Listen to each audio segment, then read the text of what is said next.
Alright,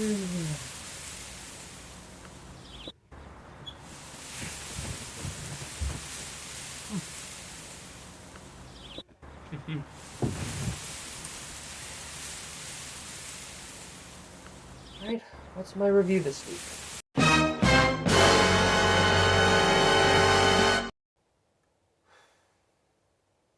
Okay, let's do this. Play my intro.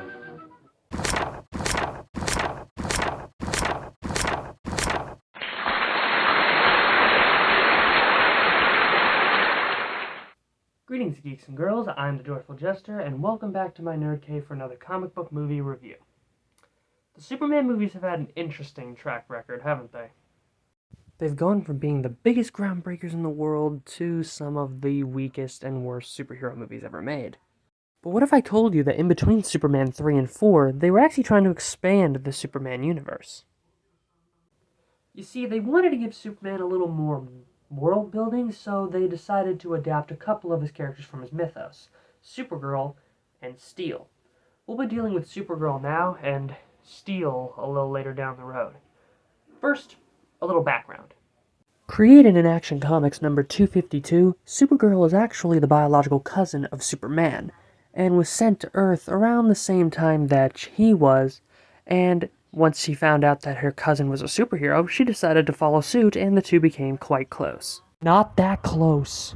While the characters clearly made themselves pretty well known with multiple huge comic hits, movie appearances, including an upcoming one, and a CW TV series, we're not here to talk about that. We're here to talk about this questioning of your sanity. Oh yeah, this one's gonna be interesting, folks. So, get your super LSD ready, and let's get into the pros before we dig into this movie's real nature. Alright, pros time. First, as I always do, I have to give major props to the costume design. Again, it's made pretty much to be like the Christopher Reeve ones, and it actually looks really good. The only problem is, there's no real reason for her to have it. I mean, Clark originally had it made for him by Martha out of the blankets he was wrapped in. But for her, she just gets out of her pod, pops out, and boom, suddenly she's wearing the supersuit and we don't question it. What, did Superman have a miniskirt Martha made him that he had to get used to? And also, no disrespect to Helen Slater at all. She's actually rather a charming actress, and I think if the script was better, she could have sold this very easily. It's also nice to see Jimmy Olsen from the Christopher Reeve movies cross over into this film. It does connect them, and I do like to see that kind of world building. Maybe I'm just a sucker for Jimmy Olsen. I love that dork so much. I just wish Christopher Reeve could have done the same. I mean, come on, it would have been interesting to see Superman interact with his cousin. I mean, he's an exile from another planet that was blown up. He believes he's the last of his race. Wouldn't it be interesting to see him actually be able to meet another Kryptonian? Except this isn't a Kryptonian because she's not from Krypton. Yeah, let's get into the cons, because oh boy, there's a lot. For starters, this movie's not comic accurate in the slightest.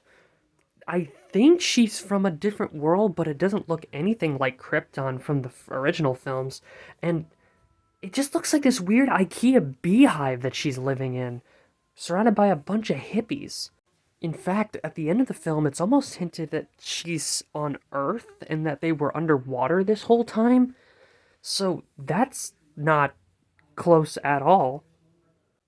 Not to mention, this is the most ditzy and clumsy version of the character I've ever seen. She's boy crazy and head in the clouds and love struck, motivated by her boyfriend. She doesn't feel like Supergirl to me, at least. She feels like the girl from Lady in the Water in spandex. Also, now I think is a good time to mention that this movie can be rather ewy. There's a lot of sexual undertones that just really rub me the wrong way, with Supergirl making out with herself in the mirror for practice. There's an entire scene on her home planet where she's in a nightgown playing with this phallic symbol and a plastic ball in bare feet, and it just really rubs me the wrong way. Don't you just love a superhero movie that could basically have their script replaced with DeviantArt's fetish page? Now, maybe I'm being a bit too harsh. I mean, it's not like that the main character's boyfriend is chained to a bed by the female witch dominatrix supervillain, right? Where's the logic in that, Spock? Speaking of illogical, the plot. I think in between the romantic mystery stories Superman stories are known for, just in reverse in this case, there's this weird witch character who's trying to take over the world with her dark crystal monster, and Supergirl has to stop her. Her name is Madame Selena, by the way.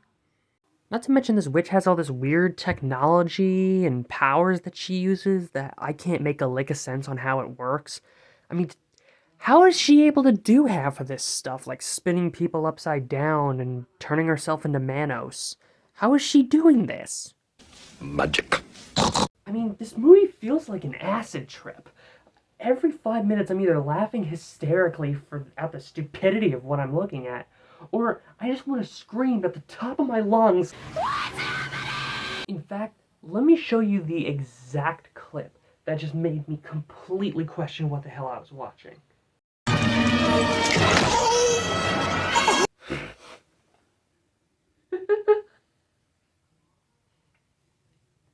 That's like when the mask got kicked in the balls. Overall, this movie is just weird. It's really weird. For Supergirl's first adaptation into a film, this was not a good leg to stand on, and even worse of a leg to stand on for the Superman character as a franchise. I mean, it's already been stabbed with Superman 3, then he poured salt in the wound with this movie, and then Superman 4 just took a sawed-off shotgun and blew the franchise's head clean the hell off. So, as for my ranking, yeah, it's a 1 issue in the long box. This movie's horrible, but at the same time, with a footnote, I recommend all of you watch it just because of how ridiculously bonkers it is. Until then, I'm the Joyful Jester, and don't worry, he won't be showing up. I took care of it ahead of time. Peanut butter. No one can resist a peanut butter cookie. And right when I think that he's going to take it, bang! It's absolutely delicious. Oh. What's going on? Show yourselves.